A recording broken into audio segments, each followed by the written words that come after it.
So we discussed about TPDS, and today we need to discuss about NFSA, National Food Security Act 2013. Okay, so just write National Food Security Act 2013. So we started with PDS. Okay, PDS was restructured by TPDS. Okay, so targeted PDS, and we have seen what is actually happening in case of TPDS based on BPL APL category. And we have also seen Antyodaya was created after Antyodaya Anna Yojana. Now here NFSA will actually restructure the TPDS. Okay, so targeted PDS will be restructured by NFSA. So first we will see the coverage here under NFSA. When we discussed about TPDS, targeted PDS, it was universal coverage, right? But here it is not universal, it is limited coverage. Why in TPDS it was universal coverage? See, there may be some states excluding APL category, some states exclude APL category, they will only go for BPL category. But generally it is universal coverage. That means APL and BPL is covered. So population is divided into only two categories, APL and BPL. Some states may exclude this category APL, but generally all are covered. So it was universal coverage in case of TPDS. Okay, but in case of National Food Security Act, it is not universal coverage. I'll tell you what is the coverage here. So in case of rural, it is 75% of the population. Rural 75% of the population, and urban, it is rural, urban, it is 50% of population is actually covered. So total it is 67%, 2 by 3rd of the population is actually covered. Okay, so 2 by 3rd of the population is covered. So that is what you can see under National Food Security Act, total 67%. So now who are the 67%? So if you see the beneficiaries, first there is actually a priority household, then there is a Antyodaya household. So if you remember, yesterday I have discussed about this Antyodaya household. Initially it was 1 crore households, but here now it is 2.5 crore households. That is the poorest of the poor. So 2.5 crore household means if you take on an average 5 member per household, around 12.5 crore population is actually covered under this. So earlier there were 3 categories. What are the 3 categories? There was APL, there was BPL, and there was a Antyodaya, right? So this was a 3 category earlier. Now also there is a 3 category. What is that? The one is Antyodaya, that is there, then priority household, then the third type which is excluded, that they are not part of this. Okay, so here also you can see the 3 type. So earlier 3 type was like APL, BPL, Antyodaya. Here also there is a priority household. Now who will identify the beneficiary? It is the state government will identify the beneficiary. Earlier who will identify? It was the planning commission based on the poverty line. The poverty line fixed by various expert committees, right? That we have discussed before, Suresh Tendulkar committee, Rangarajan committee, even before that Lakkadwala committee. But Supreme Court also criticized Suresh Tendulkar committee, and after that planning commission's approach based on that poverty line, the welfare schemes, all the welfare schemes are actually delinked. Okay, so now the state government is actually identifying the beneficiaries. Now how much priority household will get? What is the allocation? Allocation is 5 kilogram per person. Now some states it's like on an average per family 25 kilogram. Assumption is 5 member per family. Okay, so earlier this was, we have discussed 35 kg. Now it was less than or equal to 25 kg. Okay, so this is the allocation now. Earlier, yesterday when I have discussed under TPDS, I have told you 35 kg. Now less than 25 kg. What about here? Antyodaya, they get 35 kg per household. Okay, so earlier also, remember this, there were 3 category, APL, BPL, Antyodaya under TPDS. Now NFSA also, there is a 3rd category, right? This is the 2 by 3rd population. 2 by 3rd population will get the benefit. right? 67%. They have also divided into priority and Antyodaya. Rest of the 1/3, that is the third category. They are excluded from the benefit out of it. Okay. Now what about the issue price here? You also need to know the issue price. Rupee 1 per coarse grain, okay, and 2 for wheat and 3 for rice. Now yesterday also I have discussed this as the issue price, but when I have discussed yesterday, I have told you this is for only Antyodaya household. That was the issue price for Antyodaya household. But for BPL, it was half of economic cost. But now for everybody, priority household, for this group and for this group, the issue price is same. What is the difference? The allocation is different. Here 35, here 25. Okay, and there is an excluded category. So you see here the price, there is no difference between priority household as well as Antyodaya household. The issue price remain the same. 1 for coarse grain, 2 for wheat and 3 for rice. When we discussed about TPDS, that rate is only for Antyodaya. And what was the issue price for BPL? It was half of economic cost. What was the price for APL? It was economic cost. And we have discussed the problems. So here, priority household and Antyodaya household, they get it at same price, 1, 2, 3. Okay, 1 for coarse grain, 2 for wheat and 3 for rice. So here the difference we can see here 25 kg and 35 kg. That's the main difference. So issue price is same. Now see here, it is issue price is actually same for both category. Now overall subsidy will increase or decrease here. 1/3 is actually excluded. Earlier 1/3 was also there. 1/3 is actually excluded now. They are not going to get any subsidy. So what about the overall burden of the subsidy? Will it increase or decrease? It will actually increase so high, and I will show you the statistics also later. So it will increase so high because even though that 1/3 is excluded, now the priority household is getting at a very cheaper price, which is almost 3 times the subsidy which was given before. Okay, the price of priority household is almost decreased 3 times. Earlier BPL category were getting at half of economic cost. Now 1, 2, 3. This was the rate at which Antyodaya used to get, right? But this is actually the reason subsidy is going to be so high.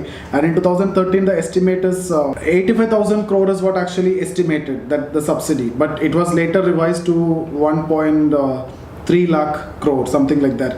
And it will violate a WTO agreement, WTO norm, that I will discuss later. Agreement on agriculture, that you have a limit on giving subsidy, and later we won the case. We got some relaxation with respect to this because we claim that it is to meet our food security requirement, and we negotiated with US and we got some relaxation. So there was an agreement, and we were supposed to sign this trade facilitation agreement also. I will discuss that under WTO. At that time we negotiated, and we were allowed to see, it was like this, we were allowed to violate the provision of agreement on agriculture by giving more subsidy. So you have a limitation in giving subsidy under agreement on agriculture. You cannot give more than 10% of the output. Of the output means, what was the output, agricultural output in 1986, 87 that time. So this is considered as the base year. So that output, 10% of that. See, this year is very old, right? The output was also very less. So here you can see 10% of that only you can give as maximum. But if you are giving 1.3 lakh crore, it is going to cross that. So this is actually violation of WTO norms, and we got the relaxation under the agreement that we will sign the trade facilitation agreement, and then we have gone for it. And under that context, we were allowed to deviate or violate. Okay, so those things we will discuss under WTO. We will do that under international institutions. So this is the case. So excuse me, sir. Yeah, tell me. Sir, I am not able to understand that subsidy section. Subsidy section in detail I'll discuss under WTO. So what I'm saying is, government is giving around more than the subsidy is huge. That much you understood, right? But when you are giving this huge subsidy, you are not supposed to do this under WTO agreements. There is an agreement on agriculture. Under this, you cannot give more than 10% of your total output as the subsidy. Why it is 10% and why it is fixed, so etc. I'll discuss. Because if you are giving too much subsidy, here the price will be low, okay, and you will be in a position to export it. So the other country may face some problem. This concept we will discuss later. So forget about that now. Just understand the Sir, can you please repeat, explain again the 1/3 and 2/3? I'm not able to get 1/3 and 2/3 means what is the, see what I'm saying is earlier in TPDS it was divided into two category, APL, BPL. Later Antyodaya, like that 3 category was there, right? Is that okay? Yes. Yeah, so that means there was a universal coverage. Everybody is getting benefit. APL is getting at economic cost, BPL is getting at half of economic cost, and Antyodaya is getting at 1, 2, 3 rupee. That is the easiest, cheaper one. Is that okay? Right? That means everybody was getting the benefit. Universal coverage is there. But now that is not the case. The population, everybody is not getting the benefit. In rural area, 75% of the population, in urban area 50% of the population only will get the benefit. So that is what 67% of the total population, combining rural and urban, will get the benefit out of NFSA. That means 2/3 of the population, 67. So 1/3 means that is excluded. They are not going to get any benefit. And this 67% is further divided into priority household and Antyodaya household. Antyodaya household is the same that we have discussed before, poorest of the poor. So that's around 2.5 crore household is there. So total comes around 12.5 crore population. Here priority household also, it is actually fixed and decided by the state, identified by the state. Yeah, when we discuss about TPDS, actually there was a universal coverage in terms of, population is divided into APL and then BPL, and also there was a Antyodaya households, right? So there is a coverage. APL will get at economic cost, BPL will get at half of economic cost, and this group will get at very cheap price. But here what is actually happening? Only 75% of rural population is covered. Urban 50% is covered, right? And total, if you see, 67%. This is what I have told you, 2/3. So 2/3 is covered means rest of the 1/3 is actually excluded. They don't get any benefit. So here partial coverage. That means not universal coverage like in case of TPDS. Okay, and here within that, this 2/3 is actually divided into two category: priority household and again Antyodaya household. The issue price is same here and here. That is 1, 2, 3, coarse grain 1, wheat for 2 and rice for 3. There is no difference in the issue price. What is the difference? Allocation 25 kg and 35 kg. That is actually the difference here. Okay. Now there are some other features also. So forget about that subsidy part that I will discuss in WTO. There is a rule that you cannot give more than 10% of your agricultural output as a subsidy. Subsidy has to be restricted. See, if you give more subsidy, what will happen? The price will come down. When the price will come down, you can export it, and that other country will suffer problem with this cheap export. Okay, we will discuss that later. So here that is not the topic, no. So here we will stick to this topic. So write other features along with this. So I hope you understood this. So other features. First one, maternity benefits. Maternity benefits.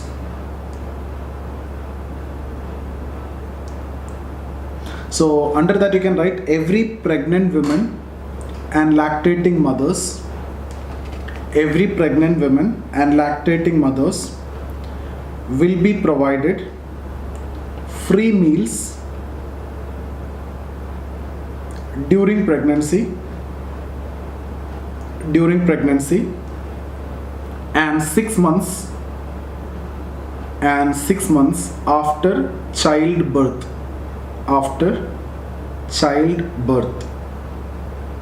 by local Anganwadis along with a maternity benefit of not less than 6,000 rupee. Along with that, a maternity benefit not less than 6,000 rupee. Okay, so that is a maternity benefit part. Second, free meal to children. Free meal to children. So NFSA is covering other aspects also, that is maternity benefit, free meal to children. Under that you can write children of 6 months to 6 years, 6 months to 6 years, and children suffering from malnutrition, and children suffering from malnutrition will be provided free meals by local Anganwadis.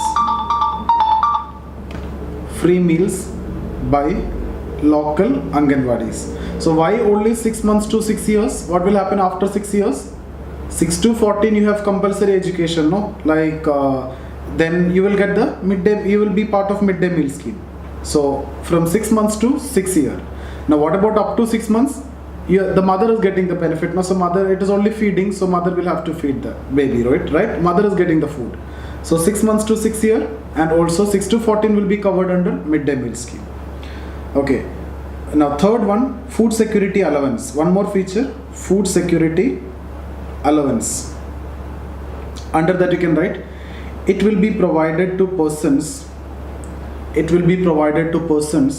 who have not received any of the benefits. Okay, now one more line you can write there. I have told you in the beginning itself, the eligible households to be identified by the state government or union territories. Write that also.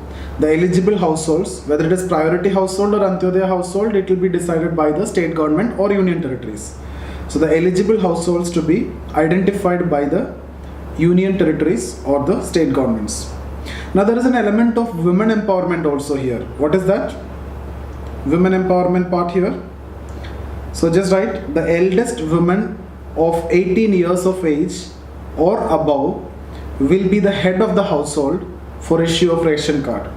So eldest woman of 18 years of age or above, 18 and above, eldest woman will be the head of the household for issuing the ration card. So the ration card will be issued under the eldest woman who is above 18 years of age in the family. There is one more provision for grievance redressal. So states have to designate an officer as a district grievance redressal officer. Just write, state have to designate an officer as district grievance redressal officer. Under that one more point you can write, state food commission to be established. So can you repeat? Which one? Grievance redressal. State government have to designate an officer as district grievance redressal officer. A normal simple point. So you have to appoint a district grievance redressal officer. Next point, state food commission to be established. State food commission to be established to monitor and review implementation of NFSA. State food commission to be established to monitor and review implementation of NFSA. Okay, so that's about NFSA, National Food Security Act. So we have discussed about PDS. We started with PDS, and I've told you PDS was restructured into TPDS. Now NFSA. Okay, so here NFSA, not universal coverage. Here universal coverage in terms of APL and BPL. So here only 67% of the population is covered, but the subsidy burden is more because the price is so less. 1, 2, 3. There is a price for that 67%. Now next topic is PDS reform. Public distribution system reforms. Can be a mains question.